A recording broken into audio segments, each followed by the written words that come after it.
Turns out the boys aren't really in trouble after this happens. Or maybe they are.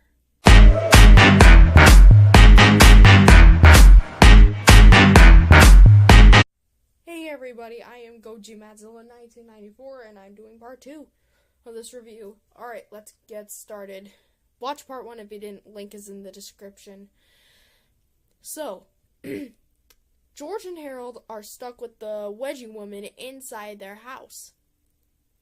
Wedgie woman tries to get them because she thinks that they know about Captain Underpants, and the two boys trick her by I believe George tipping over the Wedgie woman and Harold pushing her, and there is a superpower juice. The superpower juice topples over and spills all over her head. Harold tries to grab it, but he's too late. It absorbs into her hair and her brain, making her super smart and her hair coming to life. So she thinks of like different ways or inventions, ties up George and Harold, and this is what she does. She makes 2 robot clones of George and Harold that when they hear the words tra-la-la come out of Captain Underpants' mouth, it's all over for them.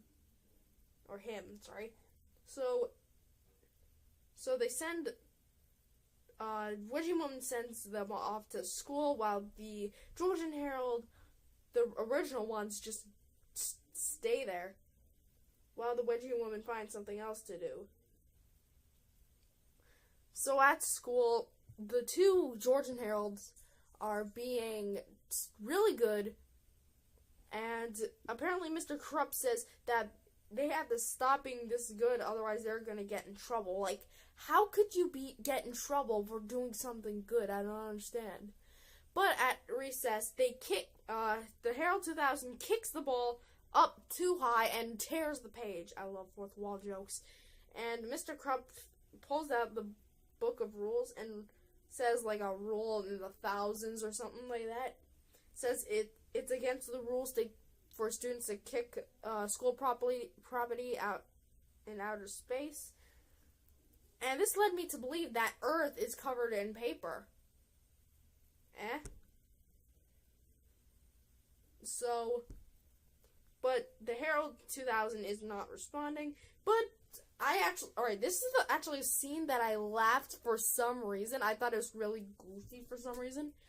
Yes, you can call me whatever. And Mr. Krupp snaps his fingers, but he does something different. He dashes to the school with a happy, cheerful smile on his face, and then a couple minutes later, Captain Underpants flies out his window and screams tra-la-la. The Harold 2000 and Robo George immediately hear Captain Underpants say tra-la-la, and they turn to giant robots flying. And Melvin Sneedley says that it's against the rules for students to transform to giant flying robots during afternoon recess. Like, seriously, name one school that has that rule aside from Jerome Horswood Elementary. Nothing? Alright, then we'll move on. So, Captain Underpants is on TV with Robo George and the Harold 2000, saying that he thinks that they've grown and that they can help him fight for truth, justice, and all that is pretty strong in cottony. But if I would do anything, I would actually make a comic book about Captain Underpants, giving him all new superpowers. But here's something: the Robo George and the Harold 2000 open up the chests and spray him with starch spray. Starch, if you don't know, is basically the enemy of Underpants. So Captain Underpants loses his powers, and they give him a wedgie, and he's hung up from a telephone pole. While the Robo George and the Harold 2000 go to cause mayhem, the Wedgie woman goes off to join them and makes a little trap by setting off a candle with an axe, and the candle was supposed to burn the axe and chop pretty much them.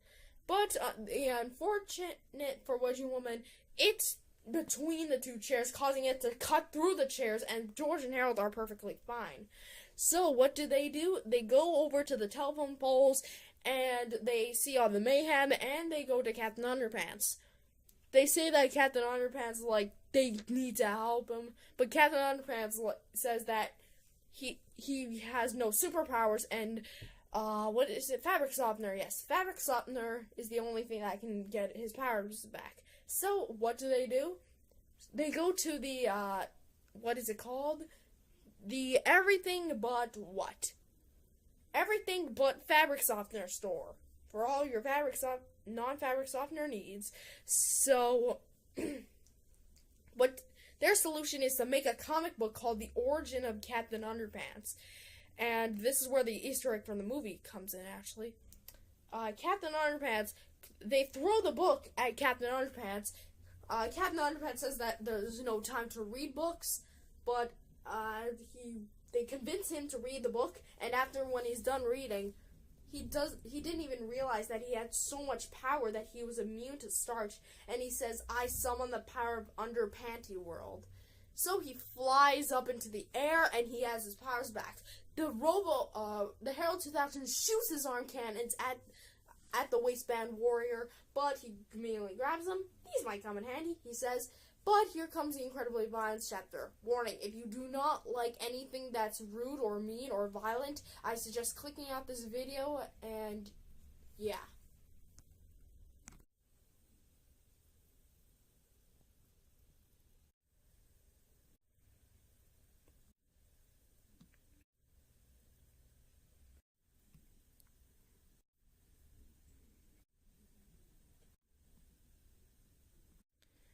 Owie. I had to give myself 11 spankings and a timeout before entering that chapter.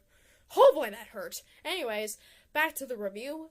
Captain Underpants defeated the two robots, and George and Harold were back with the Hypno Ring and a spray can thing of starch, and Wedgie Woman thought it was actually starch and sprayed it everywhere, but it was actually a hair remover.